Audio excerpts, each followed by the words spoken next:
Alright guys, today we're going to be going over the 2025 LEC Jungler Power Rankings that you guys, the Sheep Esports community, came up with. I put out a straw poll a couple of days ago asking you guys to rank all of the SE Junglers from worst to best, from 10 to 1, and today we're going to be going over the results that you guys came up with. But of course, first, just want to mention real quick that everything we're doing here on Sheep Esports is powered by Holy, great tasting energy drinks that also just so happen to be healthier than the competition, so make sure you guys definitely go check out the first link in the description below. Use those discount codes that we have for you guys to buy some Holy today. SE5 is going to get you €5 off your first purchase, and SE10 is going to get you 10% off your entire basket. Like I said, thank you to Holy for powering all of our content here on the Sheep Esports YouTube channel. With that being said, let's get right into this video today. So at number 10, you guys at the bottom, this was insanely close. Actually, one single vote apart between number 10 and number 9. So you could argue these guys either way, I guess. At number 10, you guys have 113. Now, 113 is obviously coming back in the LEC for his second appearance. This time on Team BDS, he is replacing Shio.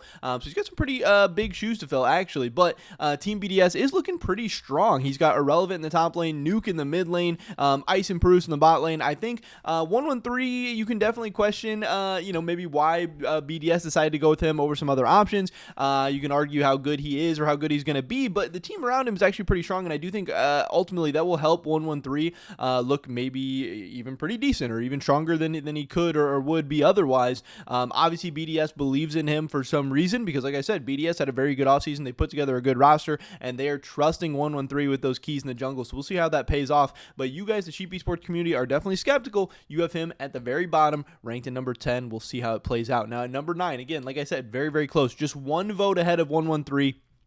You guys have Linkus. Now, again, Linkus is a guy we have seen previously just last year for Team Vitality as well, and our Sheep Esports stats had him in the summer split of 2024 ranked as the 8th best jungler in the LEC. So again, him coming in at number 9 is not too crazy. You guys are kind of expecting a lot of the same from Linkus, and I think that is pretty reasonable. The Team Vitality lineup I don't think looks that strong. They are pretty young. Yes, I do have Karstein Hillsang in the bot lane to try and maybe lead this team or give them some stability or whatever, but with the new, younger, inexperienced solo lanes coming in, and Linkus already probably not really even being that strong of a player individually, I think it definitely makes a lot of sense. He's going to struggle. Now, again, if you had Linkus at number 10 or number 9, like you guys are kind of arguing back and forth, I don't think really you could go wrong either way, but you guys decided to go with Linkus at number 9. At number 8, we have Isma.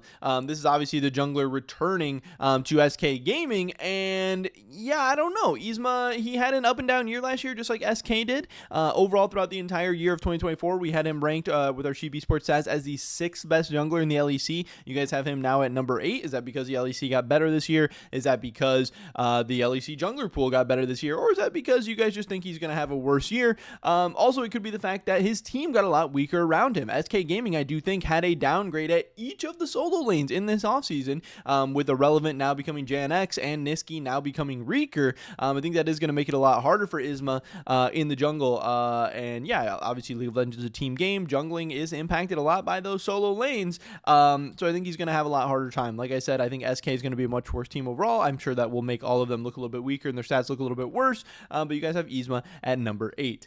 Next up, we have Closer at number 7. This was very, very close between number 7 and number 6. Now, again, Closer is a guy who's had a lot of success throughout his career. He is a guy who is an LCS champion. He's a guy who's made playoffs a bunch, made finals a bunch. He's made it to Worlds. He's done a lot of cool things, but lately he probably hasn't been in the best form. This most recent year with K-Corp, he wasn't that strong overall. Looked pretty inconsistent. I know a lot of people are calling him washed. A lot of people are calling, for him to maybe retire soon or be done or not have a spot in the LEC or whatever, but GIANTX is giving him an opportunity, and this GIANTX team is pretty interesting. They're going very young in the solo lanes with Lot and Jackies, but they have a very, very strong bot lane in Noah and June, and then they kind of have Closer as this X Factor question mark coming in. Again, you guys don't have too high of expectation for Closer, making some kind of resurgence or renaissance or bounce back or whatever in his career, but you guys don't have him too low either. He's number 7, and again, he was very, very close to this number 6 choice, which is also a very, very interesting player returning back to his former team, and that is Malrong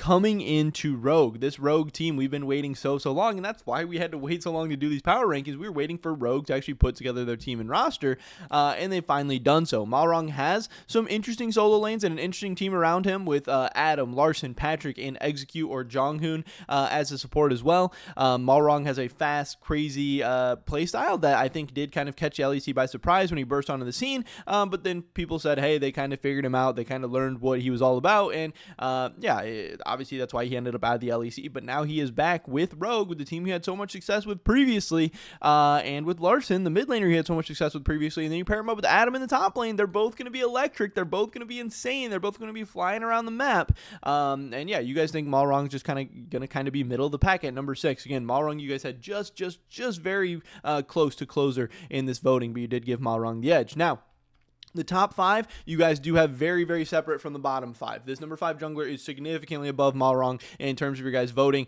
and that is going to be Shio. Now, Shio's definitely an interesting one. He is moving over from Team BDS over to Team Heretics. I do think that's a pretty significant downgrade for him overall because BDS got very strong in the offseason. I think Heretics roster honestly is not looking that good. Maybe they could be good in the future. They have some interesting pickups, but Heretics, obviously, Shio's going to have Carlson in the top lane, Camilo in the mid lane, and then Flocka and Stend in that bot lane. I know there's some people that are excited about Camilo, some people that are excited about Stend. We'll have to see how that plays out, but I'm sure this Team Heretics team is going to take some time to work things out overall. And again, Shio has looked good individually. He's looked like a very strong jungler, but hey, I don't think this roster is that strong overall, and I think that'll definitely maybe hold him back a little bit to some extent.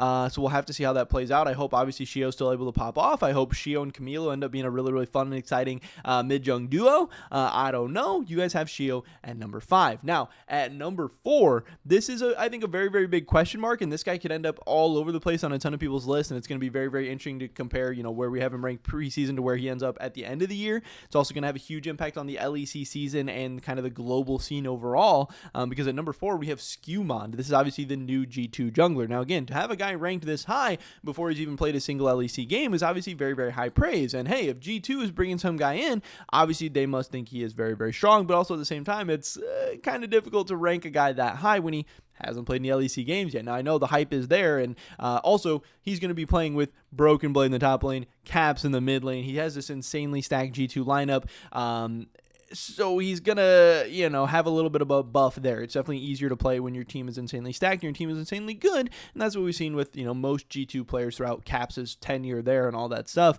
But at the same time, there's going to be a ton of pressure on Skewmon. Again, he's coming over to G2 where the expectation is not just to win every single title this year. That's like, that's just like what they're supposed to do. The expectation is, and really the goals are to go to Worlds and to do something, to make semifinals or finals at MSI, at Worlds, to compete for a world championship. That's a lot of pressure to put on a guy who hasn't played a game in the LEC just yet. So I don't know. You guys are believing the hype. You guys have Skewmon at number 4. But again, how strong Skewmon ends up being as a jungler is definitely going to have a huge impact on the LEC, on G2, on MSI, on Worlds, all these different international tournaments. We'll have to see how that plays out. At number 3, this was very close between number 2 and 3. Just a couple of votes different. At number 3, you guys are going with Yike. Now, again, this is G2's former jungler, now moving over to K-Corp.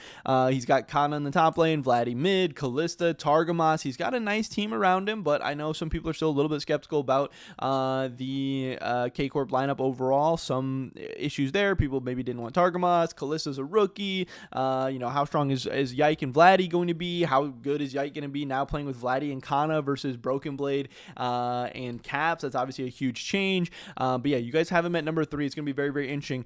Yike, this is going to be a big kind of prove it year for him, proving that he can be a strong player individually without G2, that he can compete for championships, that he can, do all these things without the help of that insane team around him. So we'll definitely see how Yike's career trajectory goes now leaving and getting away from G2. But again, you guys have him at number 3, just narrowly behind the guy you have at number 2, who's going to be Elyoya. Now again, Elyoya is an absolute monster. We've known this for a while. He is a beast. He is such a strong player individually. At his best, he is truly an MVP candidate and can be one of the best players in the LEC. And now this year, he's getting an upgrade in the mid lane, going from Frescowy to Jojo Pune. And I do think a lot lot of people expect that JoJo Elyoya mid-young duo is going to be really, really massive, and this could be a year for Elyoya to, bounce back in a strong way, make people remember just how great he is and can be, and hopefully a chance for Koi to do some very, very special things. So yeah, it's going to be fun to watch. It's going to be exciting. I do hope Elyoya and Jojo Pune are able to do some strong things together. Again, you guys had him just a couple of votes ahead of Yike, but you do have Elyoya at that number 2 spot. And then very, very clearly at number 1, this was a runaway victory for our number 1 jungler. You guys had him ranked number 1, and it was not even close. Many votes ahead of Elyoya. And the number 1 spot, we do have a Razork. Now, again, Razork is a monster. We know that. We know at his best, he's a beast, one of the best players in the entire LEC. But obviously, him and Fnatic have been coming up short against G2 recently, so that's going to be a lot of the criticism is that Razork and this Fnatic roster, if Razork and Humanoid and all these Fnatic players want to continue to be some of the best players at their position, they're going to need to get over the hump. They're going to need to beat G2 at some point. They're going to need to go to Worlds and do something, to not choke, to not have this drama, to do all these things. But yeah, Razork as an individual, as a jungler, he has been a beast. He's been so consistent for Fnatic.